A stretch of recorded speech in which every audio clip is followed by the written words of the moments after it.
Okay. Okay. Thank you.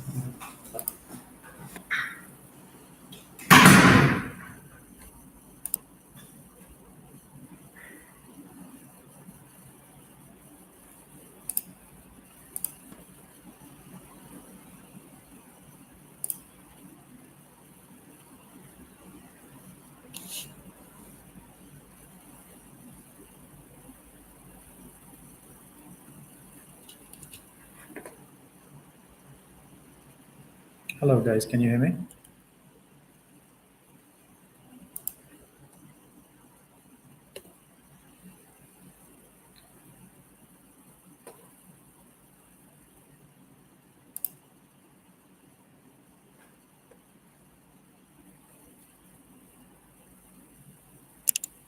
Hello?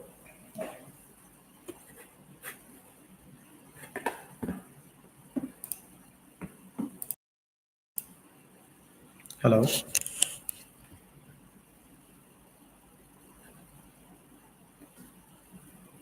Walaikum salam. Am I audible?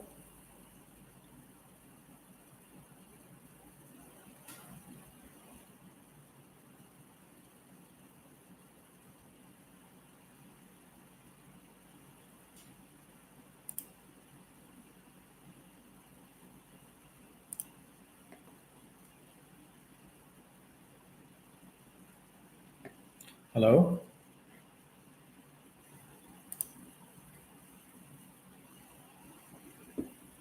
Hello?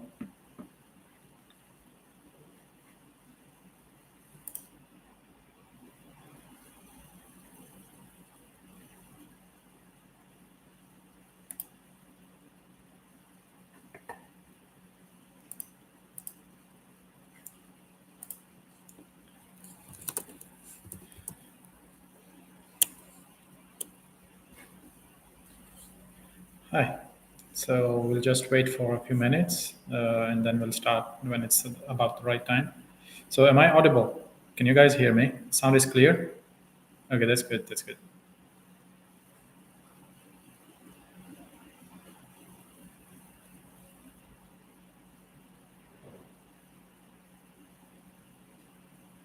Hello.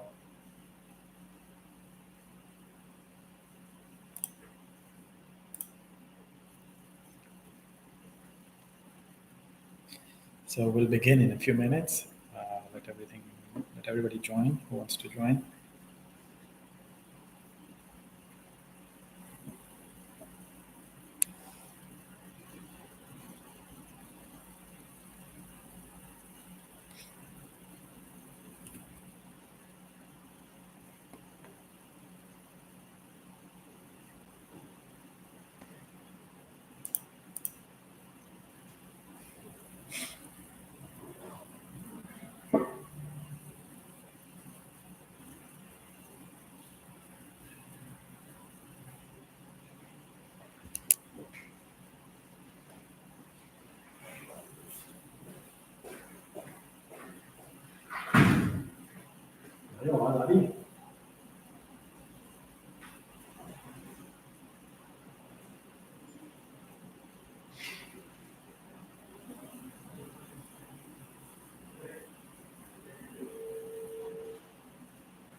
I will be the host for this meeting, this session.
Because it's a black screen.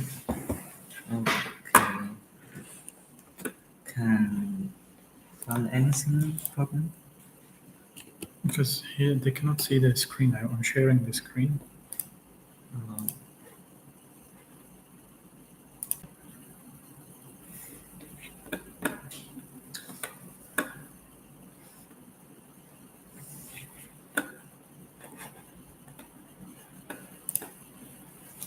I can see here.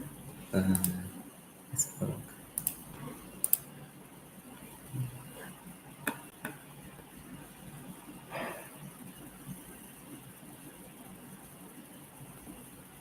There's a camera there. Open. Camera is open, but they cannot see this. I don't know why.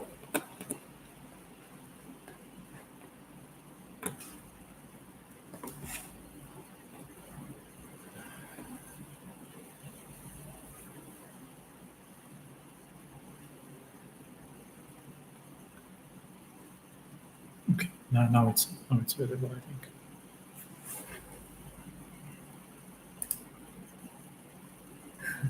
Why is that? But why it's very slow. There's a big lag.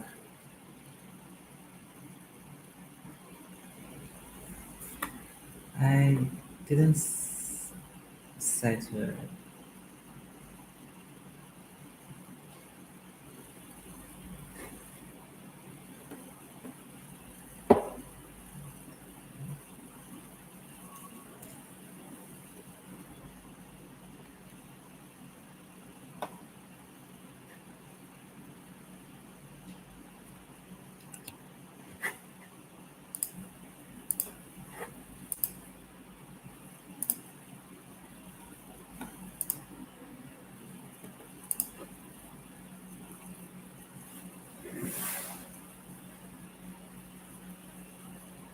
Oh,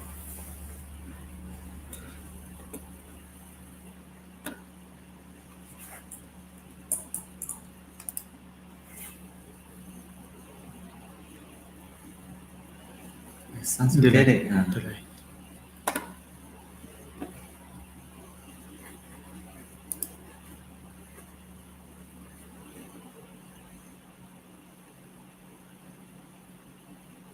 Okay now. So, Okay, let me see. so now it's black. Let's see. Let me see how long it takes.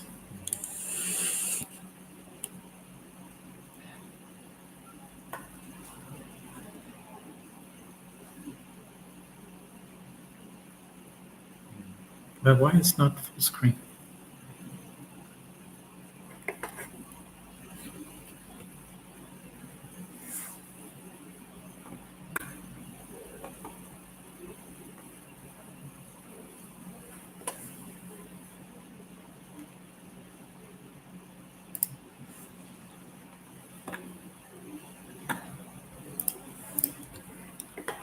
Okay, let me share again.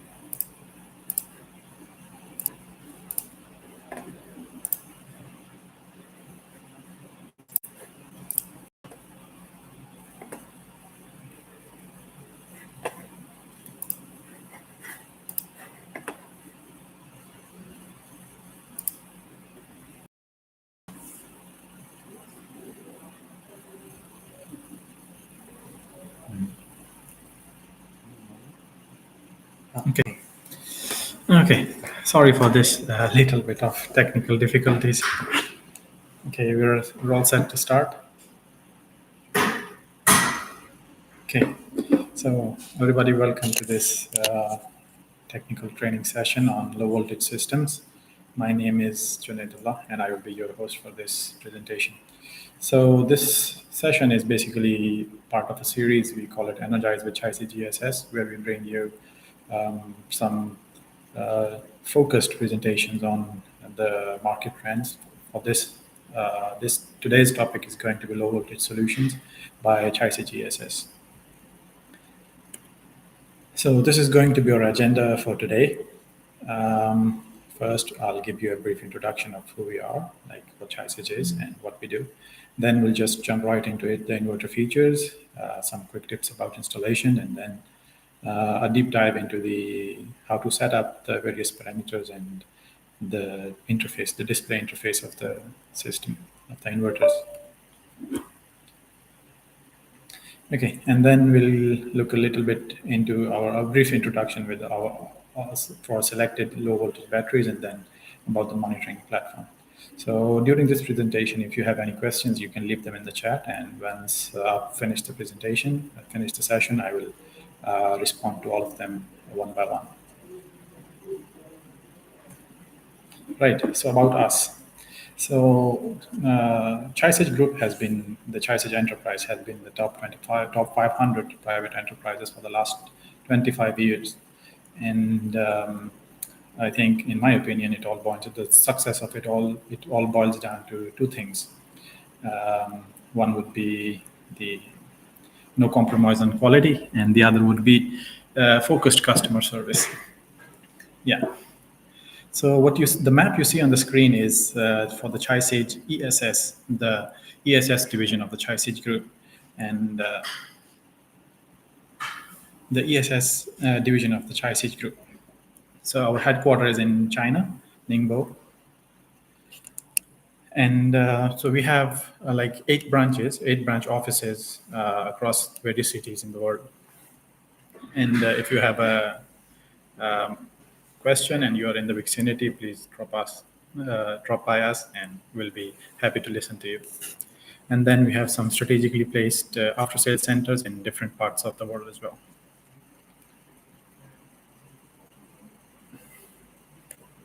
Right. So these are some of the photos from our. These are some of the photos from our inverter and battery production line. So in the bottom left, you see this is our T1 staging area, and so quickly, just what is T1? So before the inverter is ready for packaging, we run it through a number of tests, and we subject it to different kind of conditions. So the notable of these would be the T1 test and the aging test and the T2 test. So during T1 test, we just ensure inverter's normal functionality, and then we subject it to a aging test. It's basically a peak operating condition test. We run the inverter at 80% to 100% of its capacity, and we let it run for about 9 hours to 12 hours. For the 3-phase, it's 12 hours, and for the single phase, it's 9 hours. And then it's sent for a T2 test. If the aging test is passed, it will go to a T2 test. T2 test is basically we set some factory settings before it's ready for packaging. So if the T2 is passed, then it's passed for packaging. So this is basically a QA and a QC process before the product is sent out. All right. So Chisage offers 2 series of low voltage inverters. One is Mars series and the other is Jupiter series. They practically look the same. So the Mars series is our 3-phase residential inverter ranging from 5 kilowatt to 14 kilowatt, and the Jupiter is our single-phase inverter lineup ranging from 5 to 10 kilowatt. So both of these inverters have 2 MPPTs, and the max PV input current they get per MPPT is 26 amperes. And you can line up panels to a maximum voltage of 800 volts. And about the charging and discharging current ranges from 120 amperes to 280 amperes, depending on the model you're working with. For example, for the 5 kilowatt, it's 120 ampere of charging power and discharging power. And they're all rated for, the Mars is rated for 110% of its rated power, while the Jupiter is rated for 120% of the rated power. Also, they both support the 50 and 60 hertz operation. Right, so this was just a quick overview of our low voltage series. Right. Moving on to so there will be a lot of products you will see on the market. So how do you decide which one's good? So this here is the highlighting features of our hybrid inverter. So first things first, this inverter, the Mars and the Jupiter both, they support parallel operation with up to 20 pieces in off-grid mode and 6 pieces in grid-tied mode. And they both have multiple two MPPTs, which can allow you to uh, um, lay your panel out with more flexibility according to your rooftop situation or your ground situation. And then the MPPTs have an efficiency up to 99%. Yeah, other than that, they have a DC AC ratio of 1.4, up to 1.4 times on the DC side and 1.1 on the AC side. Again, the max PV input current repeated here, 26 ampere, because it's a pretty big feature. A lot of inverters you will see on the market, they will be rated for much lower current. And so why is it important? The 26 ampere is important because it allows you to configure your setup with a wide range of modern solar panels. For example, the bifacial solar panel they will have a very high current. So the 26 ampere, you get so much freedom to so much options to choose from the solar market. Right. And then there's also a AC couple feature, generator port and smart load port. Of course, rated for IP65, ingress protection of IP65. And there's another feature, it supports 100% unbalanced output up to 50% per phase rated power, unbalanced output 50% per phase. So we'll see a few of these in a little bit more detail, quickly go through them. So the first things first, what's the balanced versus unbalanced output? Let's say you have a 12 kilowatt inverter that is advertised as a balanced output inverter. So the problem with such inverters is they will always give you a balanced output on their, they will always provide you with an balanced output. For example, if inverter is supplying 12 kilowatt, it will be 444 per phase, or if it's 9 kilowatt, it will be 333 per phase. So, but Chisage inverter is an unbalanced output inverter. So what it means basically is you can get, because the thing is, once you have wired up your inverter, you cannot be changing your load, right? You cannot be changing your load on the distribution side of the distribution at the distribution panel. So you don't know, like for example, on one of your phases, you have connected maybe some LED lights, and another one of your phases, maybe you have connected a larger load, maybe some heaters or some pumps or something like this. So obviously, it cannot be the LEDs and the heaters will not be balanced output. So that's why you will always need to go for a unbalanced output inverter. So this our hybrid inverter, they can give you a 50% rated power output on each phase. What that means is if it's a 14 kilowatt inverter, it can give you up to 5 kilowatt of power on one single phase, and the other phase can be 0 kilowatt. So you can connect all of your load to single phase as long as it's within the 5 kilowatt range. Right. So what's the AC couple feature? Quickly. So the AC couple feature, it allows you to retrofit your existing systems. Let's say you have a small microinverter and few plates at some point, and then later on you have enough capital to buy a three-phase or a single-phase inverter that has an AC couple feature. So now you want to expand your setup, the PV setup, but what to do with your existing microinverter. So it would be a waste of money if you just have to throw it away, right? So with Chisage inverters, you can get an AC couple, but basically means that existing setup can interact with your with the new setup that you're going to use to support the load and to charge the battery or to whatever. Right. And What's so good about multi-MPPTs? Like, why is multi-MPPT a good thing? Let's say if you look at the first photo, okay, you just only have one orientation, right? So you just connect it to a single MPPT and it's all good because they're all facing in one direction. Okay, so it's all good, no problems there. But in the second one, second orientation, you have like one is facing, let's say, let it be direction X, and the other one is facing direction Y. So the thing with MPPTs is they will give you maximum power output according to the amount of sunlight they're getting, right? So if you look at the picture, the different orientations are not getting the same amount of sunlight. At different time period during the day, they will be getting different sunlight. So it will be limited. The power output will be limited according to the panels that are getting lower amount of sunlight. But if you have multiple MPPTs and they are operating independently from each other, you get much higher yields from your investment, right? And both Jupiter and both Mars, they are multi-string. For Mars, you get two strings in one MPPT, and one MPPT is single string, while the both MPPTs on the Jupiter are two string per MPPT.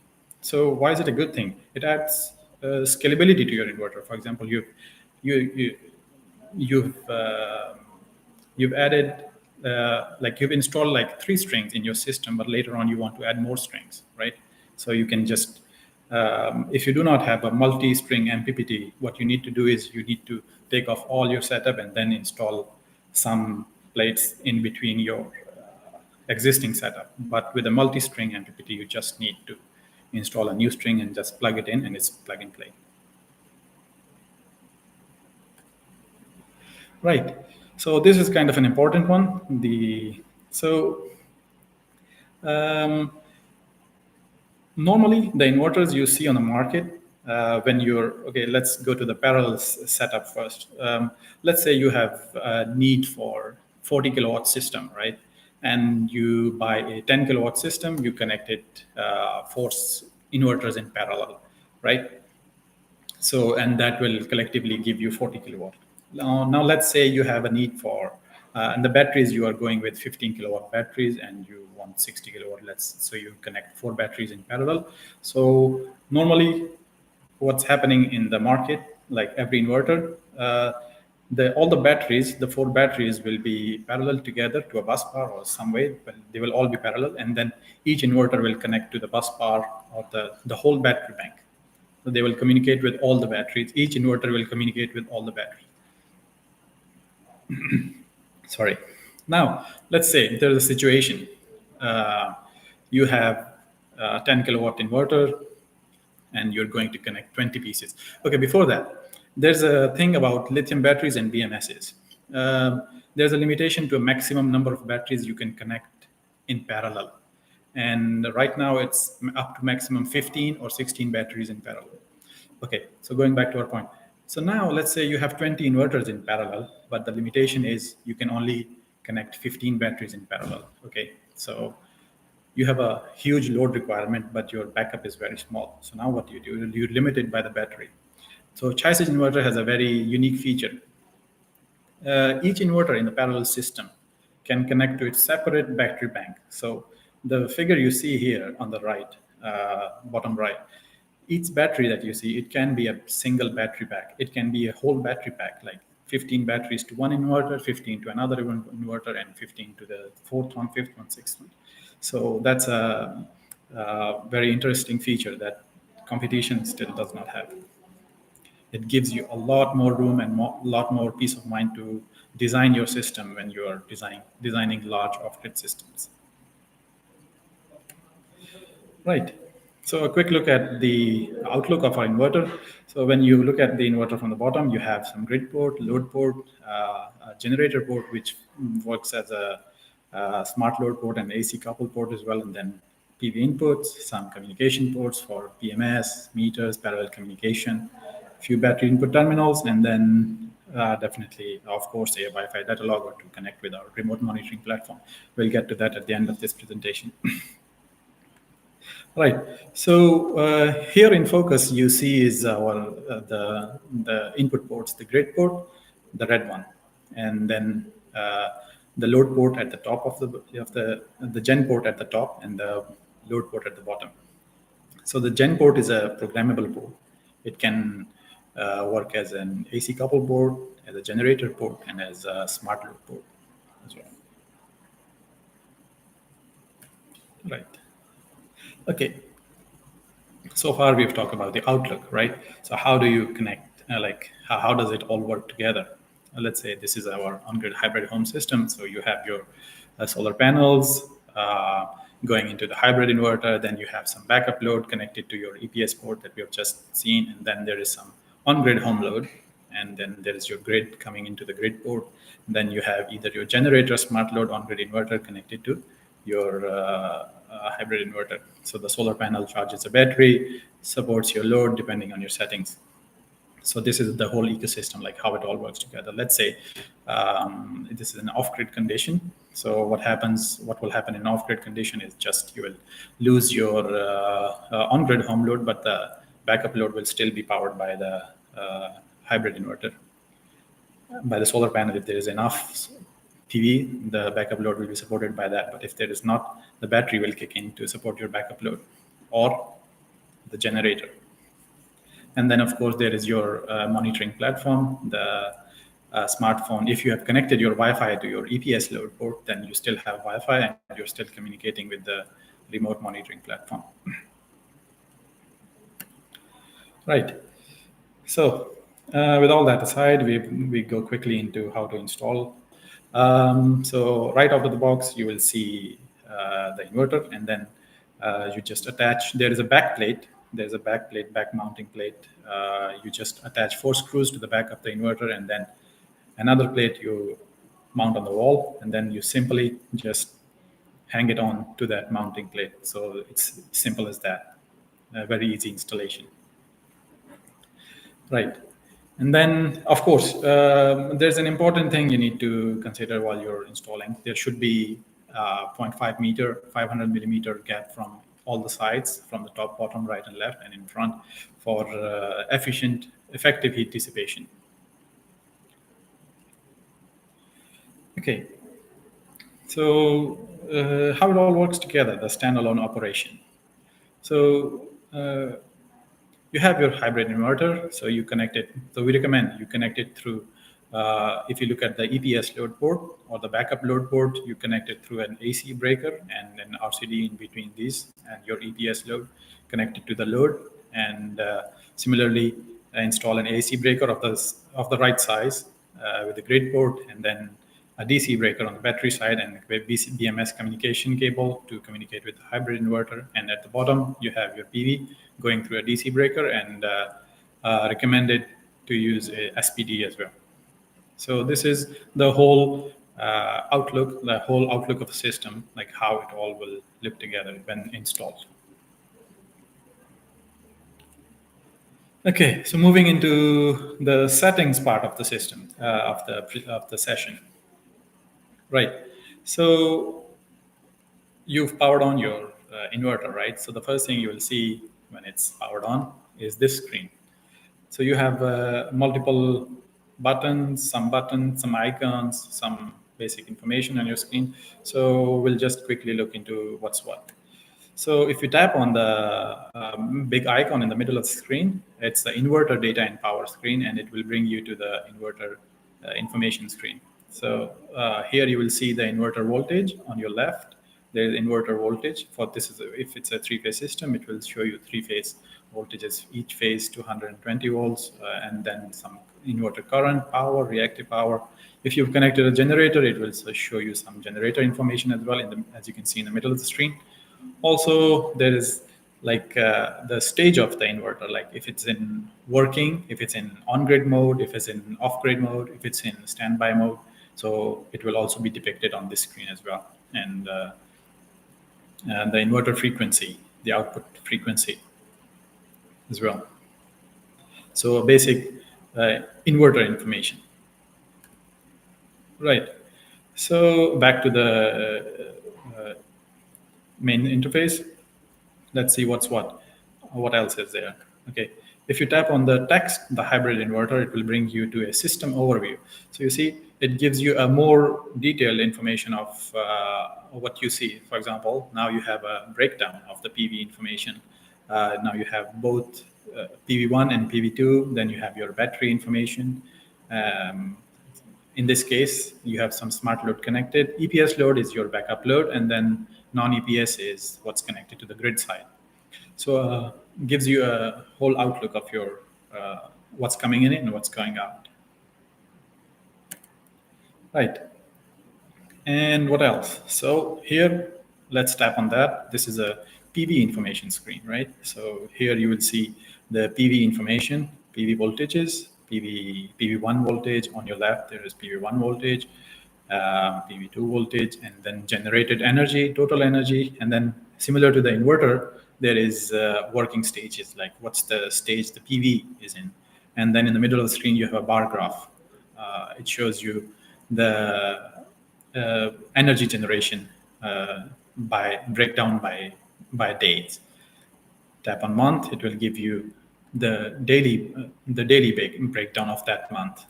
Tap on the year, you get the yearly breakdown for all the months.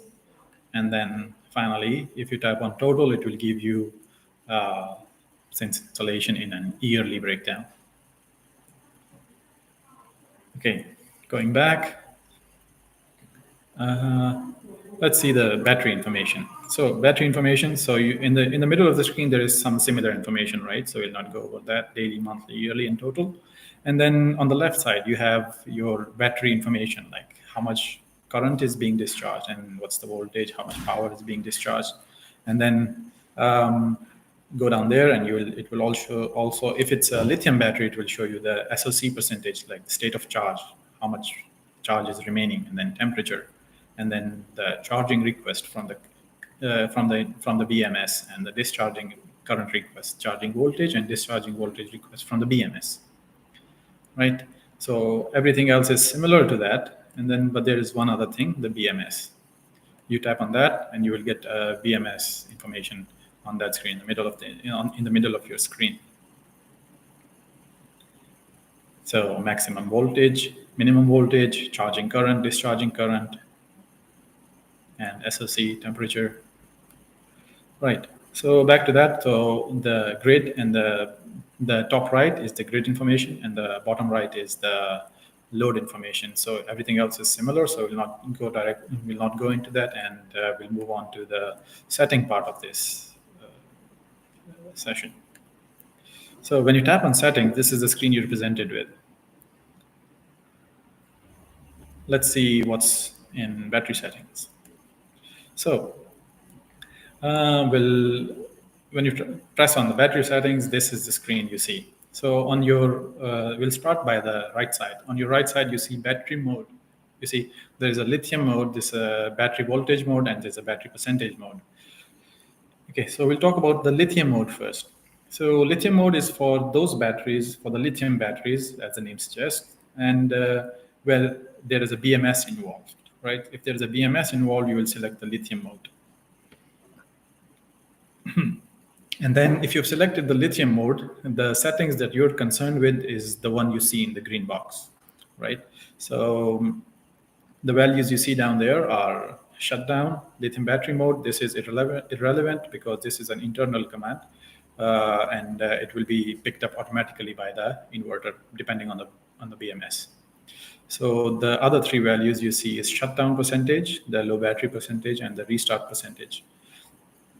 So starting from the shutdown percentage. So that's the value the battery, when the battery reaches this SOC value, it will shut down. And then the low battery percentage is when the battery SOC is at that percentage, it will shut down. It will give you a warning, the battery percentage is low. And then at the restart percentage, once the battery reaches shutdown SOC, once the battery reaches shutdown SOC, it will shut down, right? And then when you power it back on, it will not give you any backup as long as it doesn't reach this restart SOC percentage, right? So that's the key point about here. So if you set it at 50% restart percentage, and then you find the reason, like, okay, your battery was shut down due to low SOC, but now it's charging, but it's still not giving you, it's at 40%, but you've set the value here as 50. It will not give you any percentage. It will not give you any backup as long as it reaches this restart percentage value. Right. So this was for lithium batteries. And then for the battery voltage, use battery voltage mode. So this is for the batteries when you have installed like lead acid batteries, right? Where there is no BMS involved, right? So then you're concerned with the values in the red frame. So the shutdown, low battery voltage, and the restart voltage, these are the same as the one we have already discussed in the lithium mode, but it's in voltage because there's no BMS. And then you tell the maximum voltage, the minimum voltage on the left side, the maximum charging current and the maximum discharging current. So you set that according to your battery, right? And then in the middle of the screen, in the this is the PV settings. Like for example, your PV string is you've connected, let's say, a string that string voltage is 500 volts. So you'll set it according to 500 volts. And then if the PV voltage is 600 volts or 700, you set it according to that. So similarly for the PV1 and PV2. And then the third one is use battery percentage mode. So this is not an accurate feature because battery percentage, because of course, this is a calculated feature, not a measured feature, right? So when you use battery percentage mode, it will, okay, use battery percentage, it will show you remaining battery. This is for the batteries when there is no BMS involved, but you want to see the battery percentage. But the thing about this mode is, and the non-BMS batteries is that this value has to be calculated based on the amount of current and the amount of voltage, right? But this will not be an accurate representation of the remaining charge because, for example, if there is a high load, the current is high, right? And then suddenly the battery percentage, you will see, oh, okay, if it's 60%, there's a high load, it will suddenly drop down to maybe 40%. And so this is not an accurate feature because it's a measured. It's not an inverter problem. It's a measured value depending. If it's a steady system, like the battery current is steady, you can use this mode for a probable representation of remaining percentage. Right. Okay. Then the float values, equalization values you set according to the standard of the will be set at the time of when you're connecting the battery according to the type of battery you're using. Right. Tap on the next battery settings page. So this here is the settings, the battery settings when it's connected to an on-grid mode or there's a generator involved. Right. So let's say there's a scenario. Of course, for some people, they have installed their hybrid system because it allows you to interact with the grid and sell to the grid, right? So consequently, there is a scenario like you don't want to buy from the grid. You've invested in your solar panels and you want your solar panels to do the heavy work, to do the battery charging, right? So this here is the settings for the behavior of the battery when the grid is connected, like how much percentage you want the grid to charge your battery, right? So basically the second setting, if you see stop discharge SOC. So this is the value. The battery will stop discharge when its SOC reaches this value, right? So when the SOC reaches, for example, let's say 80%, it will not discharge any further when the grid is present.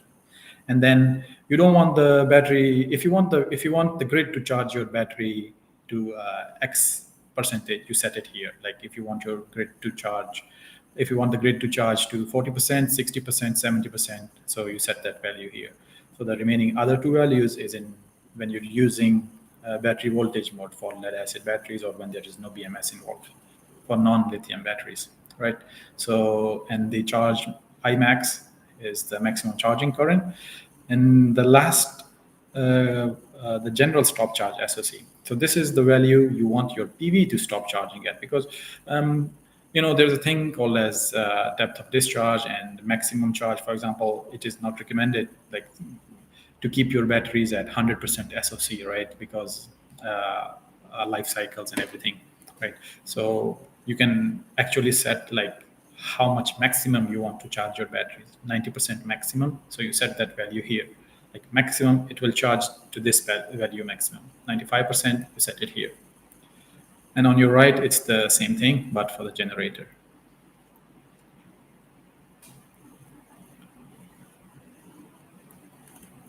Right. So moving on to battery settings 3. So this here is a time of use function. You can also think of it as a peak shaving function. Let's say, so this function is particularly useful when there is peak hour, like when you're interacting with the grid, there are some times during the day when the electricity you buy from the grid is expensive, and when you sell it, when you buy from the grid, like during the night, it's cheaper. During the day, it's expensive, right?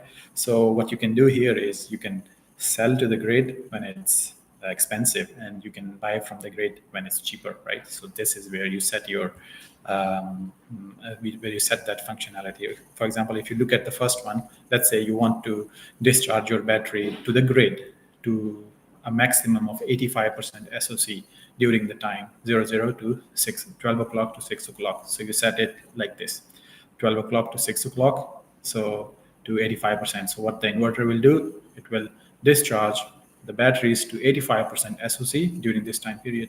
Let's say there is another time period where you want to buy from the grid, right? So you just need to set the SOC, like how much, like to what SOC, to what percentage the batteries should be charged from the grid, right? During which time period, right? So let's say if it's 6 o'clock to 6:45, right? And it should be charged to 60% SOC, and then you check the grid charge option next to it. So what will happen is it will charge to 60% SOC during this time period. In that way, you can you can fine tune your buying and selling times. Right. So back to that interface. So this was all about the battery settings. Back to that interface, we have grid settings. So the green box you see is related to grid, like the grid frequency, maximum, minimum, maximum voltage, minimum voltage. Then the blue box or the purple box is for the generator. And then the orange box is if you've connected a CT or a meter, you have to select it here. Like if you're using a CT, you have to select a CT, and then you have to set the CT ratio. And then if you're using a meter, you have to select meter in the first one, CT and meter, and then you have to select the meter type if it's Chint or if it's any other. Here we have Chint and Eastron, and then you have to set the meter address as well. Without that, the CT will not work, right? So you have to select, if you have connected a CT, you have to set it here. And the other values, the inverter you uprated, and then inverter hertz rated. This is for when it's in off-grid mode, right? And when it's in off-grid mode, it will give you the output for this like 220 volts output at a frequency of 52 hertz. Then you can also limit like how much you want to import from the grid, how much power you want to import from the grid. So you set that here, 15 kilowatt, and then you, okay, just a minute. I have to, sorry for that.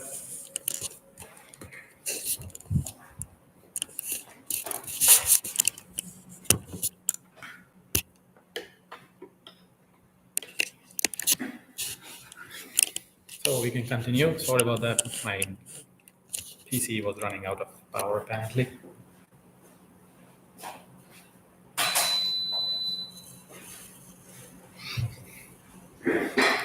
Right. So if you want to limit the power you want to buy from the grid, you have to select the grid limit enable, right?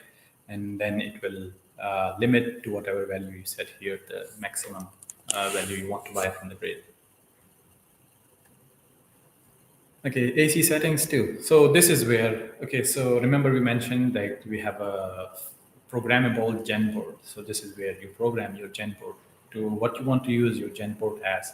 Do you want to use it as a generator? Do you want to use it as smart load or AC couple, right? So if you want to use it as smart load, you have to be concerned with the blue box. If you want to use it as the AC couple, you have to set the values in the AC couple, the green box. And then for the gen mode, you concern yourself with the red box, right? So for smart load, it will power on. So what is smart load actually? So the smart load is, let's say you have your backup load, right? And then you have some load. Backup load is what you want to be running 100% of the time when, if there is power, if there is grid available or not available. So that load you connect to your load port on the inverter, right? So, but there are some situations like, for example, there are not so essential loads, but you still want it to run when you have enough backup available, enough battery available, or if there is enough PV available, right? Let's say there is an AC, right? So you connect that type of load to your gen port, right? And it will work according to the SOC of the battery, or if there is enough PV power available. If there is, so the PV, if there is so smart power, right? So if the PV is generating 600 watts of power, the smart mode will start running, right? And if you look at the off SOC, so that means is if you have 90% battery available, it will turn on and it will keep on working until the battery is reaching 85% SOC, and that's when it will shut down, right? And the other two values are the same as the one, but in percentage, battery voltage. Sorry. And then there's other two options like only battery enable, like it will only work on battery. And then there's the other option as on grid always on. So the AC couple, the smart load will always keep working when the grid is available, right? Then similar thing for AC couple, similar settings and everything. For the gen mode, there's two modes, mode 1 and mode 2. So if so you have to check that on site. If your generator is not kicking in, you need to change to the other mode, the PQ mode, and then it should work on that mode. Right. So this here is the safety settings of the according to your regulations. For example, you have to set the standards here, and then you can also set the reactive power here. Like you can set the power directly, or there's a PQ curve, the QU curve, right?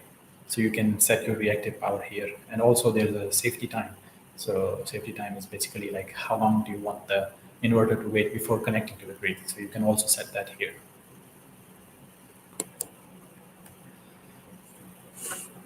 Right, back to the onto professional settings. So this is also called work mode settings. So here we are presented with three settings. There is one is sell first.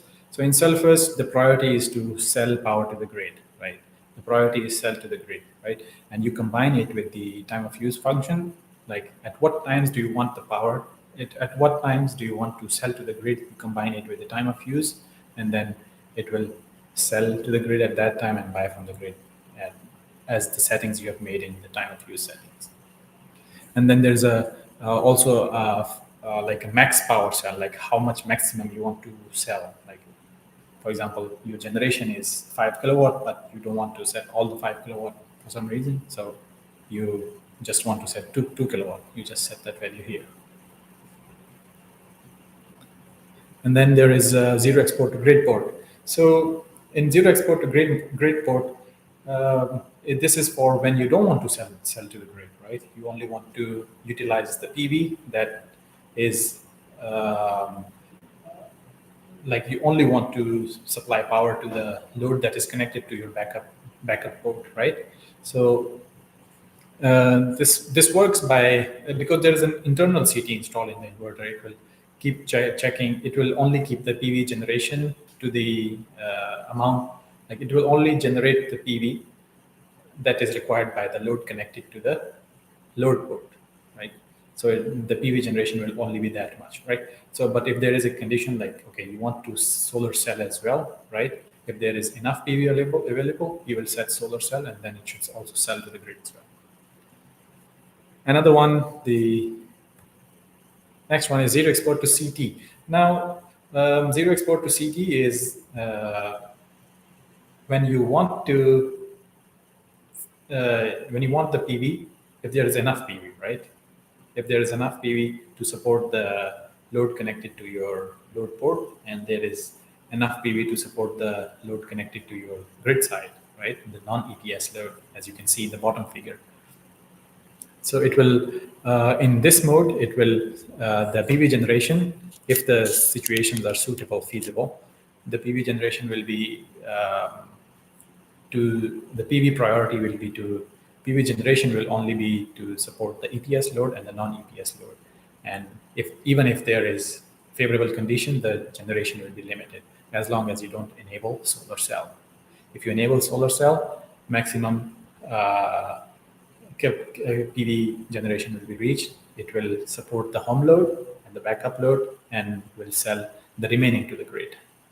So the difference between these two is the grid port and the CT port is one is measuring at the internal port, internal CT, and the measuring device is internal. In zero export to CT, the measuring device is external.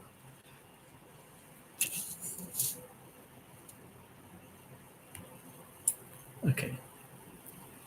So these are the work. These were the work modes. And now finally onto system settings. Here you can see some basic system data and time, and then some device information. For example, a serial number, the BMS address,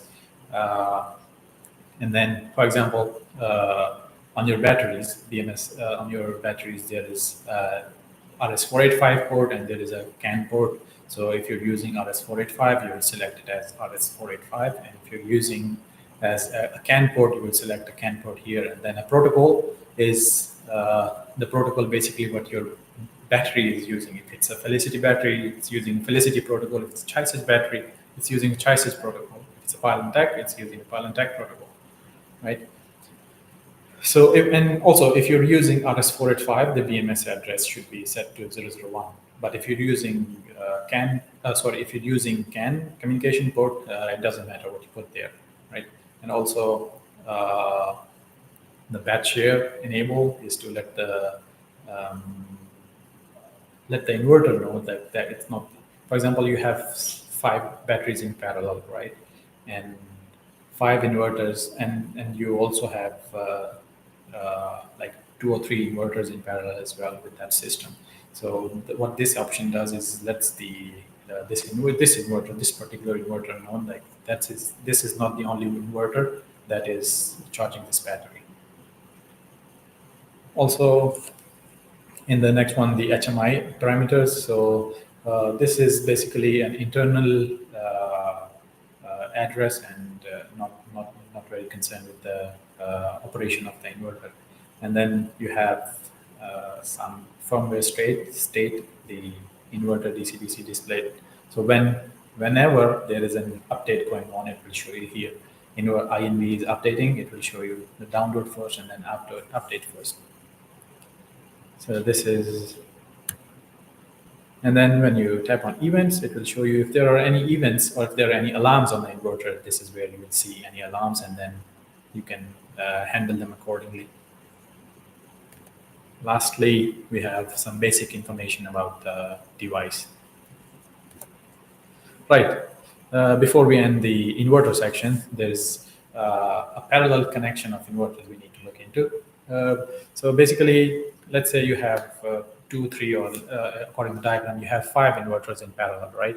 So what you need to do is you need to connect them in a ring formation, one to the other. So first you need to connect parallel B to A, B to A, B to A, and then finally B to A. So it will form a complete ring connection. And then also you need to connect the CAN cables as well. So it's in a similar fashion. The CAN and the parallel you will see on the interface board on the inverter when you open the top panel. You can access it by opening the top panel of the inverter. And then you also need to connect the J14, the CAN L2 to CAN H2 of the next one, and then also form a similar ring system that you have done in the as with the parallel cables. So these two you need to be aware of. Also, you need to set the serial communication, the impedance matching, the serial communication impedance matching. So through the dip switches. So for the just to remember it easily, for the first and the last inverter in the series, the K6 is always on. That's it. Others are always off. For the first one and the last inverter, K6 is always on.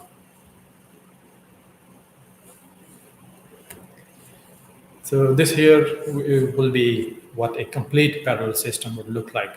So starting from the bottom on the left side, this is a on-grid, grid connected parallel system.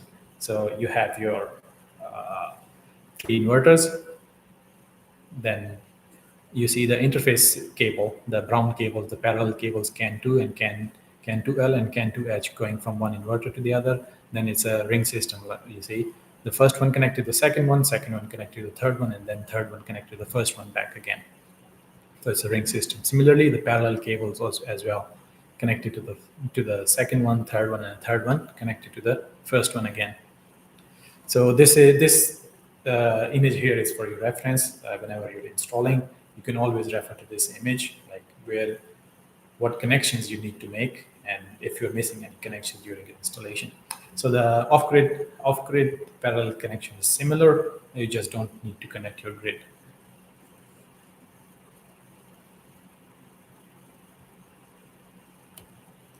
Right. And the last thing in parallel setup is you need to let the inverters know which one is the master and which one is the slave, right? So let's say inverter 1 is your master, right? So you will go to the professional settings, and then here you will see at the bottom, you see the fourth picture uh, the bottom right picture. You see there is parallel unit total number, and then there is inverter address. So for the master inverter, you need to tell it like how many inverters there are in parallel. Let's say we have 3 inverters in parallel. So in the parallel units number, you will set 3, and the inverter address you will set it as 1, right? And then for the second inverter, you see the second picture, the bottom left picture. You see there is inverter number 2 slave. So you will let it also know like there are 3 systems in the parallel, 3 inverters in the parallel system, and the inverter address for the second inverter should be 3. So it always goes like in odd sequence 1, 3, 5, 7, 9, 11, right? So it will always be an odd number because there are multiple, for example, the inverter address 1 goes to the INV of the first inverter, master inverter, and the address 2 goes to another component, we call it DC-DC, to that of the master inverter, right? And then so there is the next one should be getting 3 for the INV of the slave, and then DC-DC internal component. So what we need to concern is like it should always go 1, 3, 5, 7, 9, 11. So if it's second inverter, 3, third inverter, 5, like this. So that completes the parallel setup as well. Right. So that was all for our inverters, and just very quickly going through our batteries. So we have a huge number of like um, a respectable number of batteries as well, but here we'll only see 2, Moon 16, which is our 51.2 kilowatt hour battery, 51.2 volt battery, 314 ampere hour cell. Is a 16 kilowatt hour battery. The connection style is we have 16 cells in series, and then they're connected in two 16 cell series connected in parallel. So it also comes with a LCD. You can see the battery information on the LCD as well, other than the inverter, and comes with a Bluetooth as well. There's an app, there's a BMS application. You can read and set some parameters on that of the battery as well on that application. Right, and Moon 8 is our smaller battery, the 25.6 volt battery, 8 kilowatt hour battery with a similar rating, 0.47 C. So maximum charge current and discharge current is 150 ampere. The rest of the things are similar. It's just the other thing different from that is it's 8 cells in series. And of course, all of these batteries are rated for 6,000 cycles, more than 6,000 cycles. So if someone is aware in this meeting, it's a very um, prominent feature of our batteries. So we only use the grade A cells from EVE and grade power. The last thing in this batteries will be the connection, like how you connect your batteries to the inverter. Okay, inverter we have seen like how to connect in parallel, right? But not the batteries. So the first image on your on your left is just connecting battery terminals to the battery inverter and the BMS cable from the inverter to the battery directly, right? So simple as that. But in multiple inverters and multiple batteries, you need to have a bus bar installed. If it's like 3, 4, 5, 6, or any number, you need to have a suitable bus bar installed because the current requirement is going to be high if you just connect each battery to the next one, right? So it's going to be a lot of load on the first battery in the series. So that's why it's always recommended to have a bus bar installed in between inverter and batteries. So inverters, all the inverters connected to the bus bar, and then all the batteries connected to the bus bar. So that's the recommended way of doing things. And then also the batteries also need to communicate with one another. So there is a parallel BMS communication, battery parallel cable, right? So it should go from RS485A to the RS485B of the next battery. So like that, one battery one to battery two, battery two to battery three, right? And then the master battery will communicate with the master inverter. So there are some other subtle details as well in connection, but since this is a introductory session, we will focus. We will bring those. We will see all of this in more detail in our upcoming session as well. Right. The last thing, our monitoring platform. So we have a monitoring platform called as PV Pro. The online web platform is pv.intels.com, and then from there, basically, you can do everything. You can monitor the information. You can set parameters. You can change working modes. You can update. You can see the history data and everything, right? So a complete ecosystem, like where you can manage your inverters. It doesn't matter if it's a single inverter or a whole, or a big number of inverters in parallel. Every inverter, you'll get this. And then for the phones, it's called PV Pro on Play Store and App Store. So basically the same functionality, but more mobile. All right. So this was all from me. So this was all about the low voltage systems solutions of our offered from Chisage. So if there are any questions, I will be looking at them now. And also, if there are any queries or any, if you want to reach out to us, just reach out to us through this email, info@chisage.com. Every email gets read and responded to.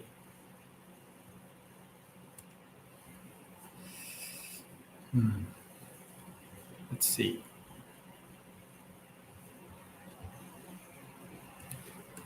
Okay, let's see.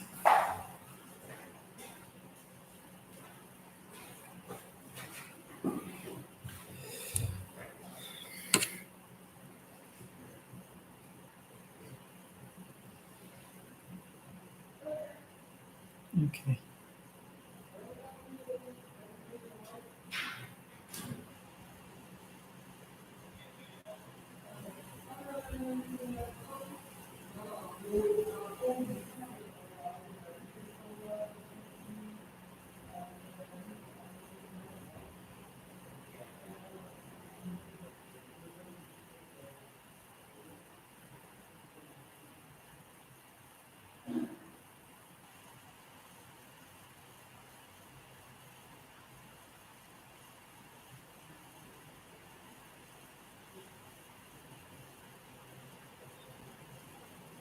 Okay, so starting on the bottom, if the battery level drops too low, will the inverter switch off completely or just cut off the load?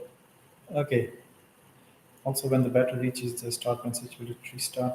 automatically or not. Yes, the once the battery reaches the restart percentage, it will restart. If you have battery ACT enabled, right, it will restart. But by restart, we don't mean the battery powering on. We mean battery providing backup. If the battery level drops to level, the inverter switch off. No, it will not switch off completely as long as you have other sources of power, such as grid and PV. What do you mean by C rating? C rating is for batteries. For example, let's say you have a battery rated for um, 300 amperes, right, with a C rating of 0.5 C. So what it basically means is you get 150 ampere. You can maximum you can get 150 amperes out of it. So if the battery rated for 1C, same battery rated for 1C with 300 ampere hour cell, it will give you a 300 ampere maximum charging and discharging current. But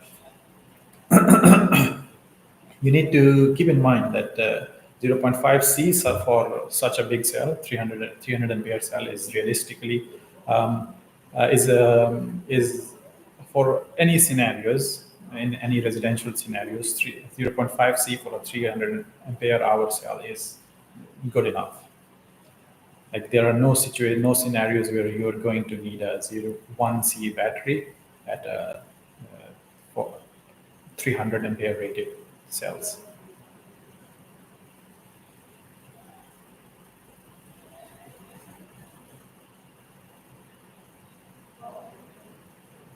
In off-grid mode, what is the meaning of in off-grid mode? How do you deal with equipment grounding problem? Um, how do you mean? Like you're going to have a grounding bar installed outside of your system, where everything else is going to be grounded. There's going to be. You mean PE, right? The earthing, protective earthing. So you have to have a PE installed.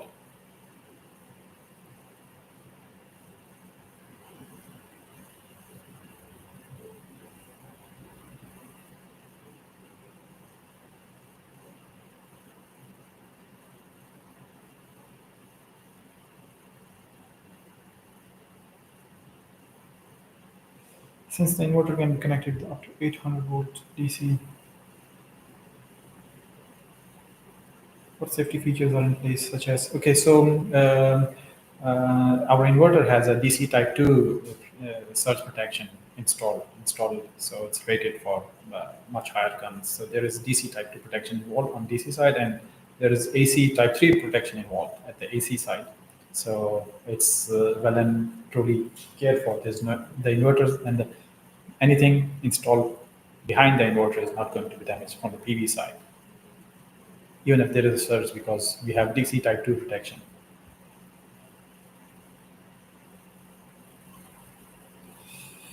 Okay.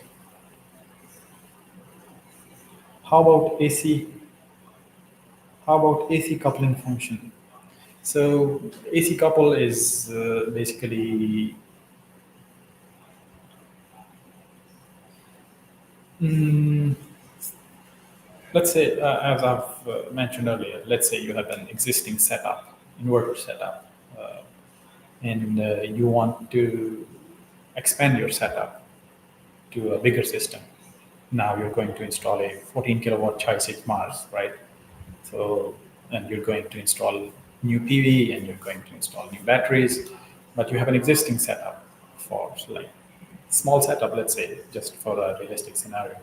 You don't want to throw that system away, right? So you want to get the most out of that system as well. So AC couple is that that existing setup will uh, can interact with your new setup to provide backup to the load or to charge the battery as needed according to the settings.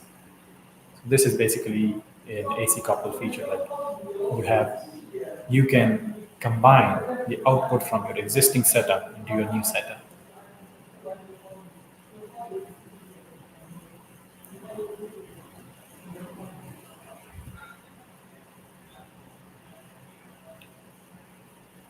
Is it possible to run load charge battery and sell power to grid?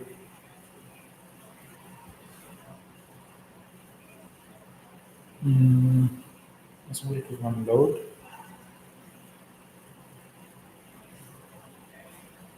Yes,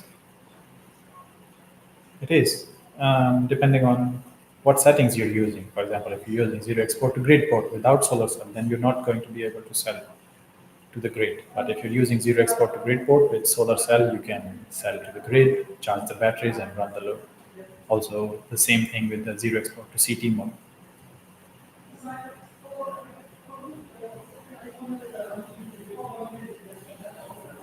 Okay, adding to my previous question, if there are no other sources, will the remaining no, if the battery goes to shut down, the inverter is going to shut down.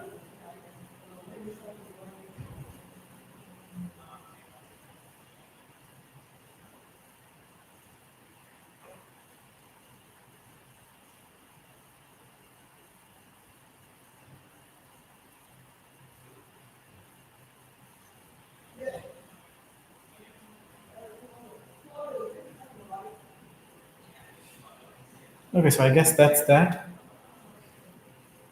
Any other questions from the?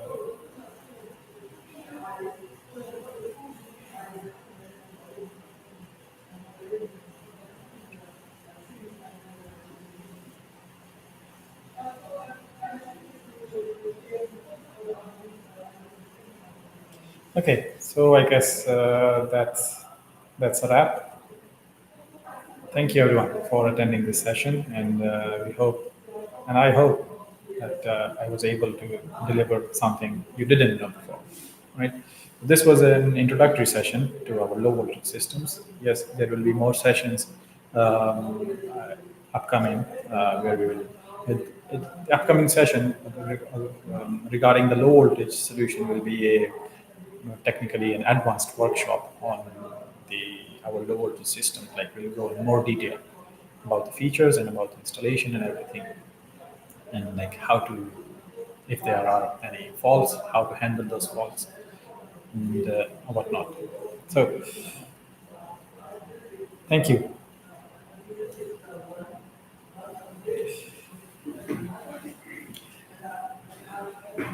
Okay, thanks a lot, everybody. Thanks for joining. I'll be ending this.